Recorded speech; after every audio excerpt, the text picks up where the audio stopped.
Salah satu ciri dari manusia adalah selalu hidup bersama dengan orang lain.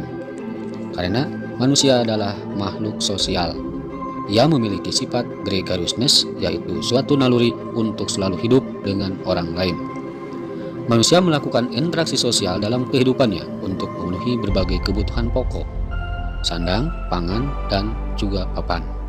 Selain itu juga manusia melakukan interaksi sosial yaitu untuk memenuhi kebutuhan akan ketertiban, kebutuhan akan pendidikan dan kesehatan, dan juga kebutuhan akan kasih sayang. Berlangsungnya suatu proses interaksi sosial didasarkan pada faktor imitasi, faktor sugesti, faktor identifikasi, dan faktor simpati. Suatu tindakan manusia dikatakan sebagai interaksi sosial apabila memiliki ciri jumlah pelakunya lebih dari satu orang, berlangsung secara timbal balik, adanya komunikasi antar pelaku dengan menggunakan simbol-simbol yang disepakati, dan adanya suatu tujuan tertentu. Interaksi sosial dapat terjadi dimanapun dan kapanpun, serta dilakukan oleh siapapun tanpa mengenal usia, status sosial, dan juga pendidikan. Hal itu terjadi karena manusia hidup selalu berinteraksi dengan orang lain. Di dalam kehidupan sehari-hari, kamu bisa melihat seseorang atau sekelompok orang, baik di lingkungan keluarga, di jalan, ataupun di kantor, dan di mana saja melakukan interaksi sosial. Mereka berinteraksi sosial dalam bentuk yang beraneka ragam. Ada beberapa bentuk interaksi sosial dalam kehidupan masyarakat, yaitu proses-proses yang asosiatif dan proses-proses yang disasosiatif. Adapun bentuk interaksi sosial yang akan kita bahas pada kali ini adalah bentuk interaksi sosial yang bersifat disasosiatif. Proses sosial disasosiatif adalah suatu proses interaksi sosial yang mengarah pada konflik, sehingga dapat memungkinkan terjadinya perpecahan karena renggangnya solidaritas di suatu kelompok. Proses ini terdiri atas 3 bentuk, yaitu kompetisi, kontravensi, dan pertentangan. 1. Kompetisi atau persaingan. Kompetisi adalah suatu proses individu atau kelompok yang bersaing untuk mencari keuntungan melalui bidang-bidang kehidupan tertentu. Contohnya gelar juara, kesuksesan, sebuah piala, dan hadiah. Untuk mendapatkannya, seseorang harus bersaing satu dengan yang lainnya. Di dalam persaingan ini ada 2 jenis, yaitu persaingan yang bersifat pribadi dan persaingan kelompok.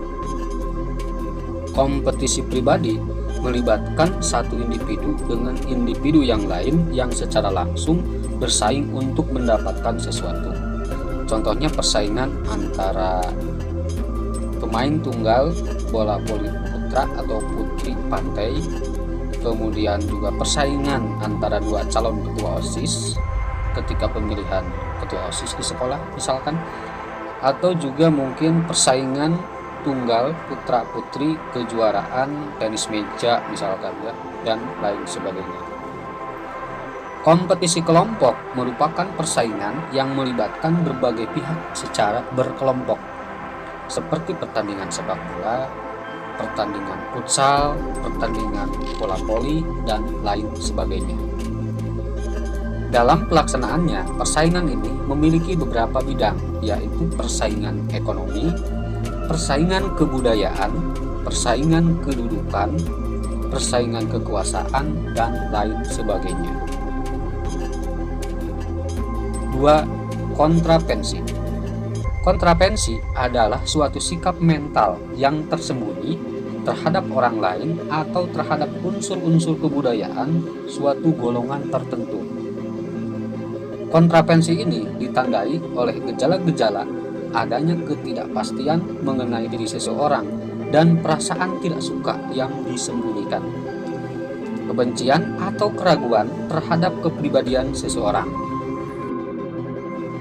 Contohnya misalkan, kalau dalam kehidupan masyarakat, misalkan di desamu atau di kampungmu, kepala dusun memiliki suatu rencana, tetapi warga masyarakat kurang setuju misalkan terhadap rencana tersebut, sehingga di masyarakat berkembang rasa tidak suka atau benci namun hal tersebut disembunyikan. Maka ketika mereka melakukan pun, mereka kurang antusias atau kurang kompak. Begitupun misalkan ketika di sekolahmu, OSIS memiliki rencana sesuatu untuk dilaksanakan, tetapi misalkan kelasmu itu kurang setuju terhadap rencana tersebut, sehingga hal itu menyebabkan berkembangnya rasa tidak suka atau benci terhadap rencana tersebut. Namun hal tersebut disembunyikan oleh kelas kalian, sehingga ketika mengikuti kegiatan pun, kelas kalian pun sama seperti warga masyarakat tadi, kelas kalian kurang antusias dan kurang kompak terhadap kegiatan yang dilaksanakan oleh ketua OSIS atau OSIS tersebut. Contoh lainnya misalkan kontraversi juga bisa dijumpai di dunia politik. Di mata masyarakat, para politikus kita lihat seperti akrab ya, seperti yang kita lihat di televisi atau di media sosial. Namun, sebenarnya terdapat sikap-sikap lain yang tersembunyi di antara mereka. Sikap tersebut dapat berubah menjadi kebencian, tetapi tidak sampai menjadi pertentangan atau pertikaian. Bentuk interaksi sosial disasosiatif yang ketiga adalah pertentangan atau konflik.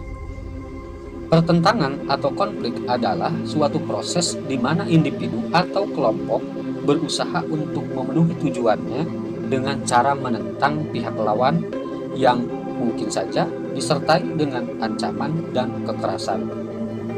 Konflik terjadi jika dua pihak berusaha saling menggagalkan tujuan masing-masing. Pertentangan atau konflik disebabkan oleh antara lain perbedaan individu-individu, perbedaan kebudayaan, perbedaan kepentingan, dan perubahan sosial. Bentuk-bentuk pertentangan atau konflik yang terjadi di masyarakat bisa seperti konflik pribadi, konflik sosial, konflik antar kelas-kelas sosial, konflik politik, bahkan konflik internasional. Akibat pertentangan atau konflik bisa menyebabkan harta benda menjadi hancur, terampasnya kebahagiaan keluarga, dan bahkan banyak nyawa yang terenggut secara paksa. Sebagai kesimpulan, marilah kita berkompetisi atau bersaing dengan sehat, dengan sportif. Dan apabila terdapat hal-hal yang kurang kita pahami atau hal-hal yang kurang disetujui terhadap suatu hal atau permasalahan, alangkah lebih baiknya ditanyakan atau didiskusikan. Jangan sampai hal-hal yang kita tidak pahami atau kita tidak setujui menjadi pertentangan atau konflik yang dapat merusak harta benda, dapat merusak kebahagiaan, dan mungkin juga dapat menghilangkan nyawa. Terima kasih atas kesetiaannya terhadap Ruang Dunia. Mudah-mudahan subscriber semua mendapatkan limpahan rezeki yang berlimpah. Jangan lupa untuk berikan komentar, klik like dan subscribe, dan juga nyalakan tombol notifikasinya supaya tidak ketinggalan video-video dari Ruang Dunia. Terima kasih. Wassalamualaikum warahmatullahi wabarakatuh.